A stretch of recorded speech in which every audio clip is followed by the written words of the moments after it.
চৰকাৰে সহায় নকৰিলে মৰিব লাগিব কৃষক।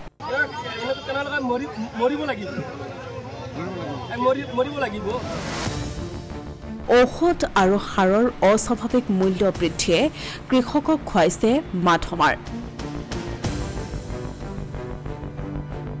এফালে ৰাজ্যত শাক-পাচলিৰ অত্যাধিক মূল্য, আনফালে প্ৰকৃত মূল্য বিচাৰি কৃষকৰ হাহাকাৰ।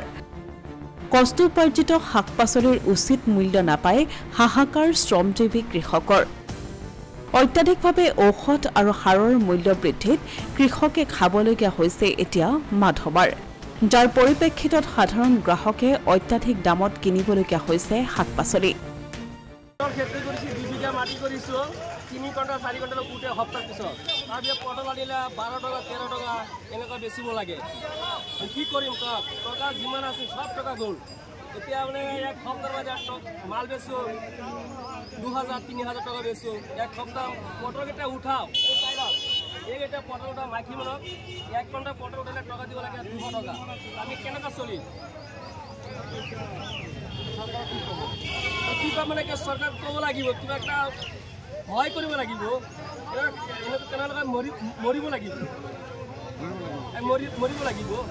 এয়া নগাঁৱৰ জুৰিয়া বজাৰৰ দৃশ্য।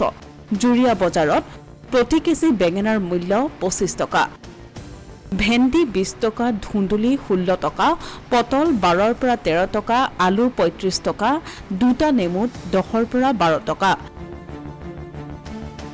ঔষধ আৰু সাৰৰ মূল্য বৃদ্ধিত চৰকাৰৰ কোনো ধৰণৰ নিয়ন্ত্ৰণ নোহোৱাত মূৰে কপালে হাত দিবলগীয়া পৰিস্থিতিৰ সৃষ্টি হৈছে প্ৰকৃত কৃষকে।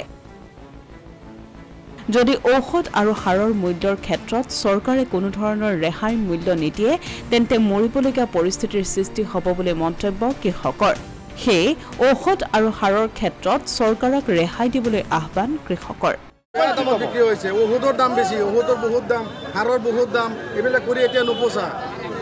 এতিয়া চৰকাৰে আমাক ওষুধ সাৰ এইবিলাক ৰেহাই মূল্যত দিব লাগে। আপুনি কি লৈ আহিছিল? আপুনি টিহু লৈ আহিছোঁ, এই যে লোকেল টিহু, হাইব্ৰিড টিহু। দাম কিমানকৈ হৈ আছে? দাম এতিয়া 15 টকা কয়, কোনোবাই লোকেল টিহুটো 50 টকা বেচিব লাগে, এতিয়া 20 টকা দাম কৈ আছে, কোনোবাই 10 টকা দাম কয়। চৰকাৰক কি ক'ম, চৰকাৰে এতিয়া কি কৰে, ঔষধ এইবিলাক কম দামত দিব লাগে, সাৰৰ ৰেহাই মূল্যত দিব লাগে, ছাবচিডি সাৰ দিব লাগে। তেতিয়া গৃহস্থী কৰিব পাৰিব, কৃষকে কৰিব পাৰিব। আমিতো কোনো সহায় নাপাওঁ চৰকাৰৰ ফালৰ পৰা। চৰকাৰৰ ফালৰ পৰা আমি কৃষকে কোনো সহায় নাপাওঁ, সব মানুহে সহায় পায়, আমি সহায় নাপাওঁ। অসমীয়া প্ৰতিদিন ডিজিটেল সংবাদ নগাঁও।